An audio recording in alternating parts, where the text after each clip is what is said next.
नमस्कार दोस्तों, मैं मनोज तिवारी न्यूज एक्सप्रेस 72 से आज आप लोगों को उत्तर प्रदेश के बलिया जनपद के ऐसे सरस्वती के पुत्र डॉक्टर अखिलेश पांडे जी से मुलाकात करवाते हैं, जिन्होंने अपने शिक्षा से उच्च शिक्षा ग्रहण करते हुए आज प्रतापगढ़ जनपद के पट्टी तहसील स्थित स्नातकोत्तर महाविद्यालय में प्राचार्य के रूप में कार्य कर रहे हैं और आप एक अच्छे प्राचार्य के रूप में अपने आप को यहाँ स्थापित किए हैं। आज हम ऐसे सरस्वती के पुत्र से आपकी मुलाकात करवाते हैं और ये जानना चाहते हैं और आपको भी इनसे रूबरू करवाते हैं कि ऐसा सफर इन्होंने कैसे तय किया।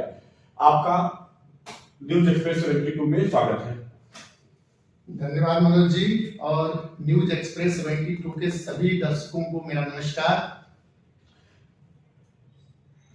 तो धन्यवाद डॉक्टर साहब, मैंने जो आपके विषय में सुना है कि आप अपने जब शुरू से ही शिक्षा के क्षेत्र में आपने कदम रखा, तब से ही आपकी शिक्षा क्षेत्र में रुचि रही और आप यहाँ तक जो सफर तय किए हैं उसमें आप बहुत ही जुझारू तरीके से शिक्षा ग्रहण किया और बहुत ही एकाग्रचित होकर के आप अपने कार्य को करते हैं। लेकिन मैं ये जानना चाहूंगा कि मैं जो भी आपके विषय में जानता हूं वो कम है, ये मैं आपके मुंह से अपने दर्शकों को बताना चाहूंगा कि कम से कम आप अपना एक संक्षिप्त परिचय देने का कष्ट करें। मनोज जी, सभी विद्यार्थी या सभी युवा जब अपने घर से उच्च शिक्षा ग्रहण करने के लिए निकलते हैं तो वो एक सपना लेकर के आते हैं कि हम अपने क्षमताओं का अधिकतम उपयोग करेंगे, अपने परिवार का और अपने भविष्य को लेकर के हम कुछ ऐसा करें जिससे राष्ट्र की सेवा हो, परिवार के मान प्रतिष्ठा बढ़े और हमारी भविष्य में रोजी रोटी का भी एक बढ़िया इंतजाम। तो इस ध्येय को लेकर के हम लोग बलिया के रहने वाले हैं और जब पिताजी और घर के लोगों ने तय किया, हमारे घर में कुछ लोग पहले से इलाहाबाद विश्वविद्यालय में पढ़ने के लिए आए थे और उच्च पदों पर पहले वो आकर के यहाँ पढ़ करके कार्यरत हुए, तो उनके देखा देखी हम लोगों के भी मन में था कि हम लोग को भी इलाहाबाद विश्वविद्यालय में पढ़ना है और करियर को लेकर के कुछ अच्छा करना है। यही सपना लेकर के हम 1993 में इलाहाबाद विश्वविद्यालय में आए थे और इलाहाबाद विश्वविद्यालय में मेरा जब प्रवेश हुआ तो प्रवेश परीक्षा उसी समय से शुरू हुई थी, बड़ी अच्छी रैंकिंग आई थी और जैसा मैंने विषय जो मैंने सोचा था वो मुझे मिल भी गया था। डॉक्टर ताराचंद हॉस्टल में मुझे छात्रावास में कमरा भी आवंटित हो गया था। जब मैं इलाहाबाद विश्वविद्यालय में विद्यार्थी के रूप में वहां पंजीकृत हुआ तो वहां का जब वातावरण मैंने देखा कि पूरे देश भर के और विशेष रूप से जो उत्तर भारत के हर जनपद से छात्र वहां पर गए हैं और बड़ा परिश्रम करते थे उस समय के लोग, और उस समय के जो विश्वविद्यालय में हमारे प्रोफेसर थे, जो आचार्य थे, वो बड़ा मन लगा के पढ़ाते भी थे।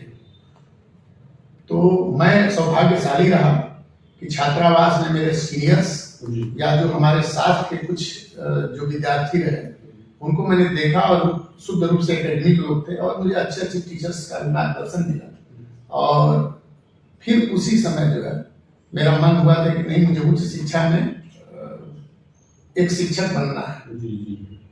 हालांकि मैंने प्रतियोगी परीक्षाएं भी कुछ ट्राई करी थी, लेकिन जब पीजी मैंने किया और पीजी के बाद जब यूजीसी का जब जेआरएफ मेरा हो गया था तो मैंने संकल्प ले लिया था कि अब मुझे उच्च शिक्षा में ही करना है अपना और शिक्षक बनना है। एक चीज डॉक्टर साहब ये जानना चाहेंगे, जब आप छात्र जीवन में थे, आप इलाहाबाद विश्वविद्यालय के छात्र रहे और आज आप एक महाविद्यालय के प्राचार्य के रूप में काम कर रहे हैं, यहाँ अपने दायित्वों का निर्वहन कर रहे हैं, तो उस समय के छात्र जीवन में पढ़ाई में क्या था और आज क्या बदलाव आपको दिख रहा है?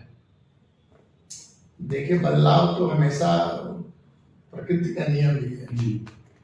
और बदलाव को आप पुराने जमाने से इस जमाने की कोई तुलना नहीं कर सकते हैं। जी। हर दौर की अपनी विशेषता होती है और हर दौर की अपनी आवश्यकताएं होती है। हम लोगों के जमाने में तकनीकी इतनी ज्यादा उन्नत नहीं थी जी। और इतना डिजिटल जो माध्यम है, इस पर इतनी सूचनाएं और इतना सब कुछ उपलब्ध बिल्कुल नहीं था। तो हम लोगों को किताब पढ़ने के लिए मतलब अगर प्रश्न का उत्तर भी देना है तो अपने से पढ़ना पड़ता था और अपने से तैयार करके उत्तर एकदम बनाना पड़ता था, या हमारे जो सीनियर्स रहते थे और जो टीचर्स थे वो नोट्स बनाने में हमारी मदद कराते थे। आज स्थिति ये हो गई है, आज जब हम और आप बात कर रहे हैं तो इस समय यूट्यूब पर और डिजिटल माध्यम पर सारी सूचनाएं हैं, और इतनी जरूरत से ज्यादा कहिए कि अगर आपको एक प्रश्न का उत्तर चाहिए तो आपको अनेकों प्रकार से अनेकों उत्तर है, तो उपलब्धता तो बहुत ज्यादा है। लेकिन मैं ये जरूर कहूंगा कि ये उपलब्धता ने छात्रों को थोड़ा सुविधा भोगी बना दिया है। अब छात्र अपने से कम सोचते हैं। अभी आप आर्टिफिशियल इंटेलिजेंस पर चैट जीपीटी पर आप जाइए और जटिल से जटिल प्रश्न आप पूछिए, आपको सेकंडों में आपको उसका उत्तर दे देगा। और आप इतना नहीं कहिए कि हमको ये प्रोजेक्ट बना के दे दो, जो प्रोजेक्ट हम लोग को महीना में बनाना पड़ता था, फॉर्मेटिंग में अशुद्धियां होती थी और टीचर कई बार डांटते थे कि ऐसे नहीं ऐसे करिए। आजकल आपको एकदम आदर्श और एकदम बढ़िया मॉडल के रूप में वो आर्टिफिशियल इंटेलिजेंस और चैट जीपीटी आपको उपलब्ध कराया जाए। तो जो बच्चों की खुद से जो सोचने की और परिश्रम करने की क्षमता थी, मुझे लगता है कि आज के दौर में तकनीकी ने उसको थोड़ा सा कम कर दिया। हाँ, उनको कम कर दिया। तो हम लोग के जमाने में वो चुनौतियां थी और आज के जमाने में बच्चों की उपलब्धियां उनकी कहिए सहजता से बड़ा हो रहा है। अभी आपने एक बात कही जो है कि आप प्रतियोगी परीक्षा में भी बैठे, लेकिन आप जो है कि शिक्षक को ही चुना और आपके मन में आपने शपथ भी लिया कि हमको जो है उच्च उसके शिक्षा का शिक्षक बनना है, क्यों आपने शिक्षक को ही चुना, शिक्षक के रूप में ही कार्य करने के। प्रशासन में भी और बड़े बड़े पद है, शासन में भी, लेकिन आपने शिक्षा को चुना। इससे आपकी क्या राय है, क्यों ऐसा किया? मैं इलाहाबाद विश्वविद्यालय में जब तक मैं बीए की पढ़ाई कर रहा था, तो बीए की पढ़ाई में जब मैंने बीए में प्रवेश किया था, तो आप जानिए इलाहाबाद विश्वविद्यालय के उसमें जो सिविल्स के लिए जो सबसे महत्वपूर्ण विषय थे, मैंने उसको चुना था। तो आप ऐसे कहिए कि जब बीए में मैंने प्रवेश किया तो प्रवेश लेते समय मेरे दिमाग में ये था कि मुझे नौकरशाह बनना है, मतलब मुझे सिविल्स हो जाना है।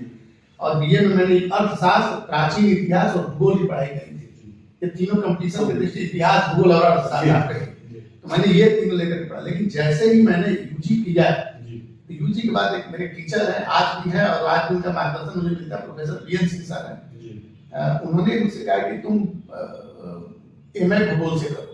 अच्छा। तो मैंने कहा गुरु की, हम लोग के जमाने में गुरु की बात को हम लोग बड़ा उसको हाँ एकदम ब्रह्मा लेकिन मानते थे। तो हमें लगा गुरु जी ने कुछ सोच कहा, तो आप जानिए कि मेरी इच्छा थी अर्थशास्त्र में एमए करने की और अच्छा नंबर था तो हो जाता उसमें भी। लेकिन मैंने फिर गुरुजी ने कहा, हमने सोचा गुरुजी ने कुछ सोच के कहा होगा, तो मैंने भूगोल में एडमिशन ले लिया। और मेरे टीचर बड़े ब्रिलियंट थे, professor Salim Singh, professor H N Mishra, professor BN Mishra, ये बेहतरीन टीचर थे अपने जमाने के।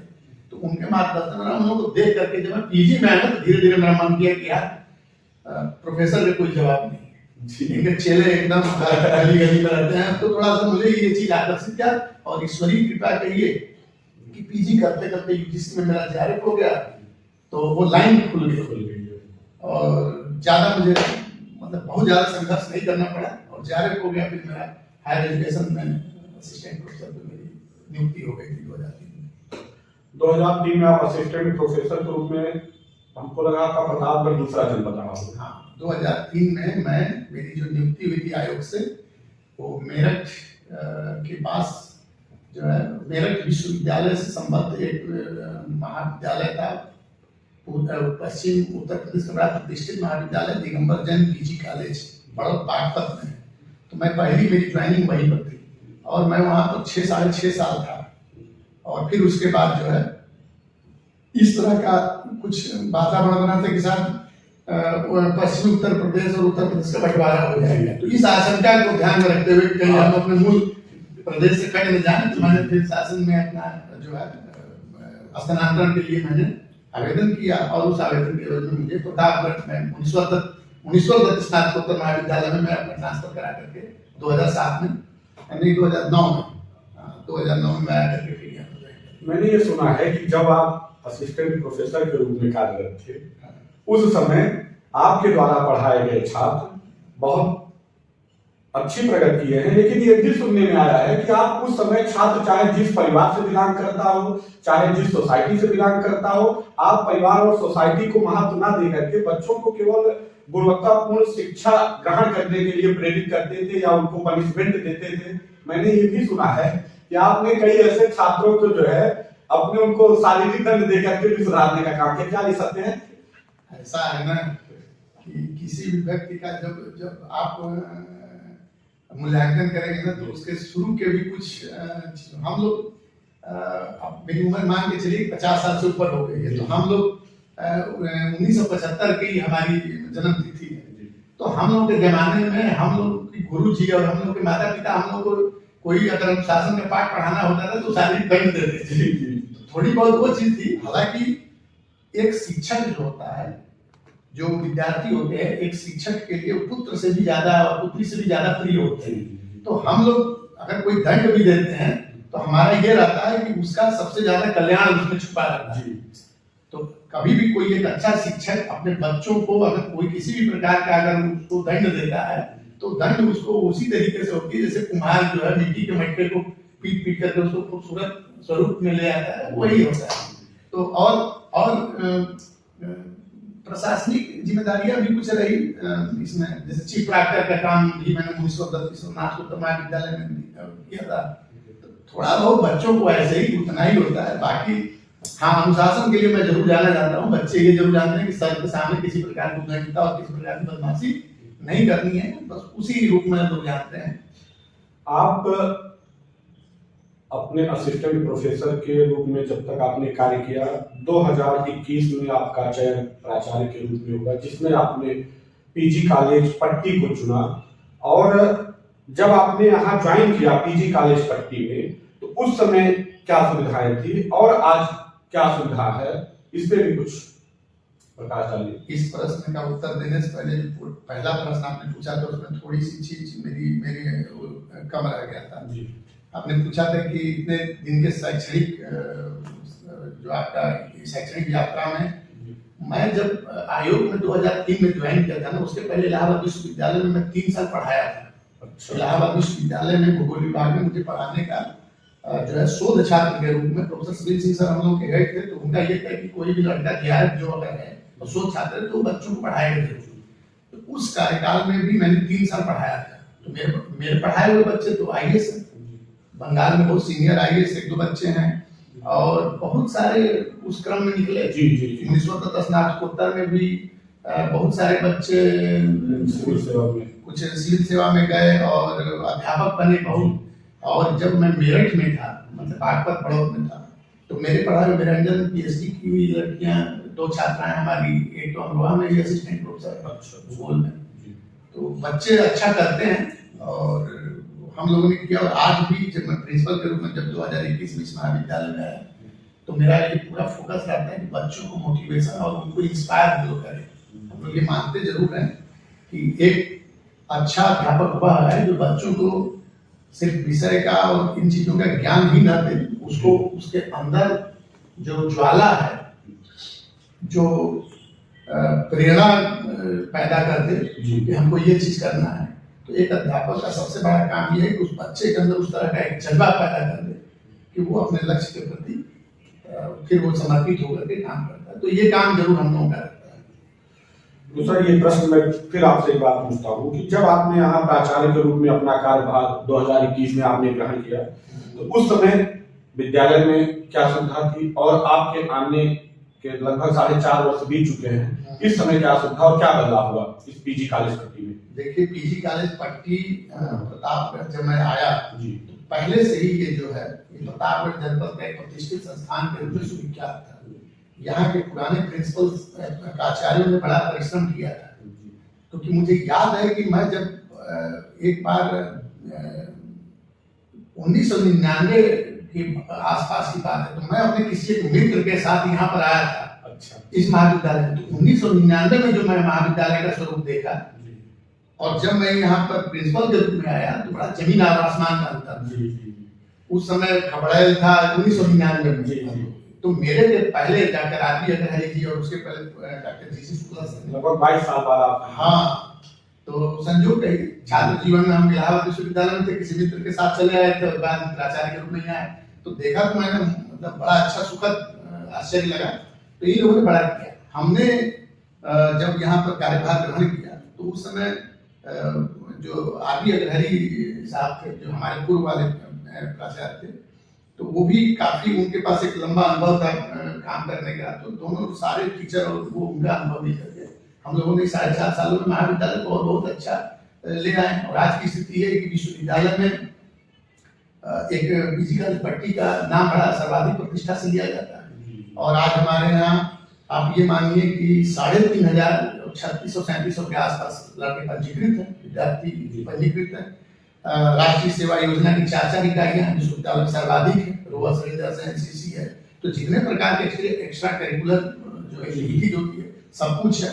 यहाँ पर बड़े बड़े हम लोगों ने आयोजन कराए, राष्ट्रीय सेमिनार कराए, 2 बार 3 बार, शिक्षक संघ का बड़े बड़े चुनाव करवाए, पूरे विश्वविद्यालय का यहाँ का कुश्ती का प्रतियोगिता हुई, माननीय कुलपति जी का यहाँ पर इस महाविद्यालय में मेरे कार्यकाल में 3 बार उनका आना हुआ, अलग अलग कार्यक्रमों में।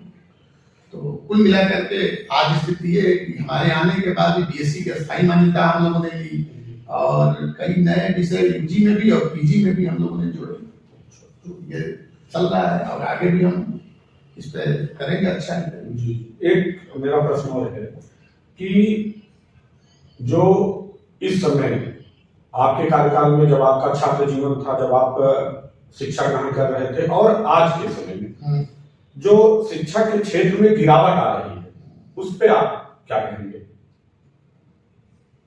देखिए, शिक्षा के क्षेत्र में गिरावट थोड़ा हम लोग भी महसूस कर रहे हैं। उसके 2 कारण हैं। पहला कारण तो ये है कि मैंने आपको बताया कि आज का विद्यार्थी न तकनीकी पर बहुत ज्यादा डिपेंडेंट है। तो तकनीकी तो बड़ी अच्छी चीज होती है, लेकिन आप तकनीकी को अपना सहयोगी मानेंगे तब जाकर के आप उसका बड़ा अच्छा उपयोग कर पाएंगे और अपना भी बौद्धिक विकास कर पाएंगे। लेकिन आप संपूर्ण रूप से जब तकनीकी पर ही आश्रित रहेंगे तब गड़बड़ होगा।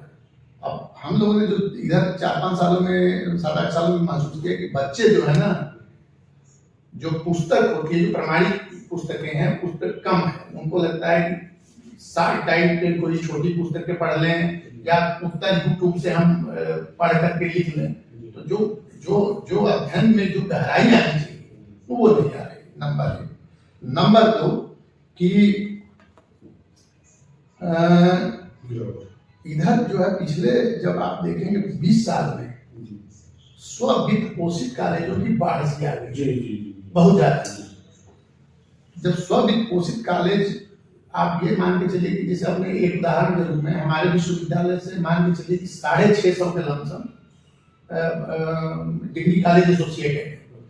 उस 650 में 25 से 27 कॉलेज जो है, जो सरकारी गवर्नमेंट कॉलेज और एडेड कॉलेज है। आप ये सोचिए कि 575 से ऊपर के कॉलेज स्व-वित्त पोषित है। और स्व-वित्त पोषित की चीजें मैं नहीं कहूँगा, उसमें जैसे मैं ये भी नहीं कहूँगा कि वहाँ सब जगह गड़बड़ है, वहाँ कुछ बहुत अच्छे स्व-वित्त पोषित महाविद्यालय बहुत अच्छा कर भी रहे हैं, लेकिन उसमें 90% से अधिक स्व-वित्त पोषित कॉलेजों में न इंफ्रास्ट्रक्चर है, न वहाँ टीचर है, न वहाँ बच्चों को उचित शिक्षा दी जाती है, न अच्छे शिक्षक वहाँ बच्चों को मार्गदर्शन दे पाते हैं। तो वहाँ ये जो चीजें हैं, अब वो क्या है कि बच्चे डायरेक्ट न टीचर को पहचानते हैं, न क्लास में कभी पढ़े हैं, सीधे आके परीक्षा देते हैं और रिजल्ट आता है। परीक्षा में भी उन लोग अपने मार्कों को ध्वस्त किए रहते हैं। तो ये जो चीजें हैं, ये तो ज्यादातर बच्चे उस तरह के संस्थानों से निकल के जा रहे हैं। तो ये भी एक बहुत बड़ा कारण हम लोगों को समझ में आता है। अभी ये जो छात्र युवा पीढ़ी चल रही है, जिसको हम लोग आप पढ़ा रहे हैं यहाँ महाविद्यालय या अन्य विद्यालयों में बच्चे पढ़ रहे हैं, तो उनको किस तरीके की, बहुत से बात छात्र हैं जो कि इंटर के बाद ही भटक जाते हैं या ग्रेजुएशन करने के बाद भटक जाते हैं, या बहुत से छात्र हैं जो केवल इंटर बीए एमए करके ही जो है वो बैठे हैं। तो ऐसे छात्रों को या कब से किस कक्षा के बाद छात्र को कैसे शिक्षा ग्रहण करनी चाहिए कि वो अपने जीवन में विकास करें या अच्छे क्षेत्रों में उनका चयन हो, इस पे आप क्या संदेश देंगे?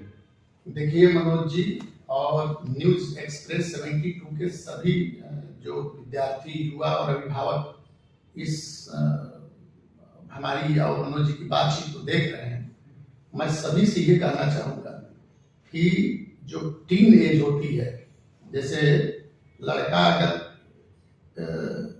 कहिए कि जो इंटरमीडिएट और जो स्नातक का जो ये उनका जो आयु वर्ग है, जी, ऐसे करीब जो 16 साल से लेकर के 22-24 साल के बीच का जो बच्चा होता है ना, इसमें बड़ा ज्यादा एनर्जी होती है, बहुत ज्यादा एनर्जी होती है।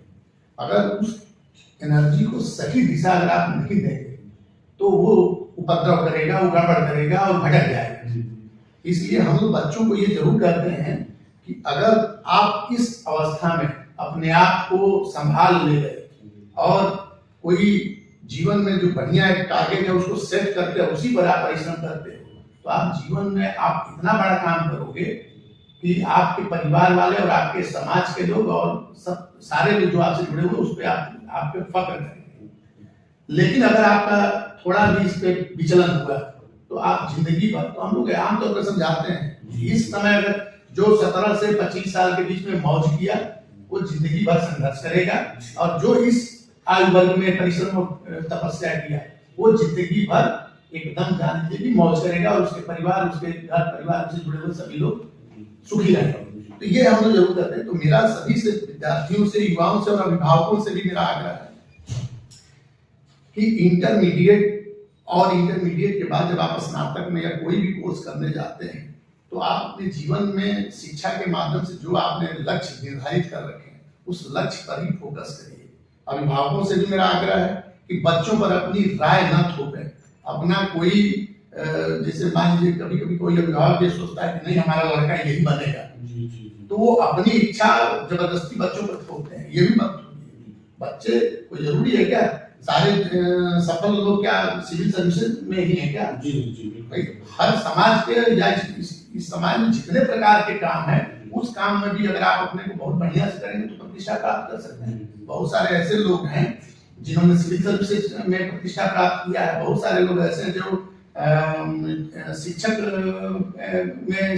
क्षेत्र में जाकर के कमाल किए हैं, तो राजनीति में जाकर के कमाल किए हैं। तो कोई ऐसा नहीं है कि नहीं हमारा लड़का IAS बनेगा, PCS बनेगा, सरकारी नौकरी करेगा। बिल्कुल ऐसा थोपना गलत है और अनावश्यक इससे बच्चों का जो है उसका भटकाव होता है।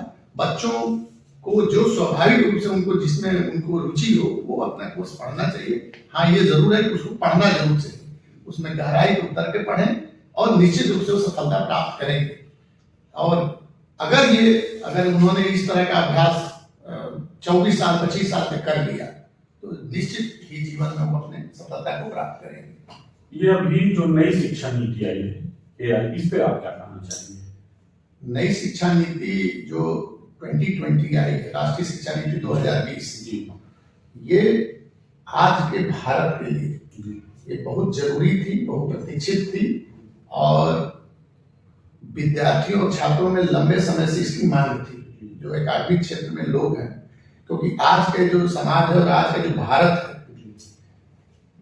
इसकी जरूरतें बदल गई हैं, और अगर आपको इस पूरे विश्व में एक सशक्त देश के रूप में और समर्थ देश के रूप में अपने आप को स्थापित करना है तो शिक्षा, हम सब लोग जानते हैं कि शिक्षा के माध्यम से ही इस तरह का व्यापक परिवर्तन और व्यापक इस तरह के जो सक्षमता आती है शिक्षा से ही पाएगी।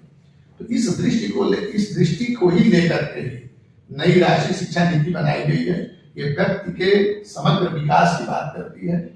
आज का युवक ये न सोचे कि खाली हम सरकारी नौकरी करेंगे, वो अपना हुनर अगर किसी क्षेत्र में रखता है तो वो अपने हुनर को विकसित करे और उस हुनर के माध्यम से भी अपने आप को, और बहुत सारे ज्ञान विज्ञान ऐसे हैं जो हमारे भी समाज में लोगों के पास है, अलग अलग जगहों पर भी है।